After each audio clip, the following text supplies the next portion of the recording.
بہت بڑی رحمت ہے ہم پر، جس نے اولادوں کی جگہ اس نے دمبوں کو، جانوروں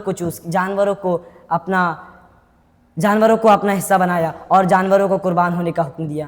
دوستو، اس بات سے ہمیں معلوم ہوتا ہے کہ حضرت ابراہیم علیہ السلام کی سنتوں پر آج تک عمل کرتے ہوئے ہم قربانی کرتے آ رہے ہیں، اور انشاءاللہ با قیامت تک ان کی سنتوں پر عمل کرتے ہوئے ہم قربانی کرتے آئیں گے۔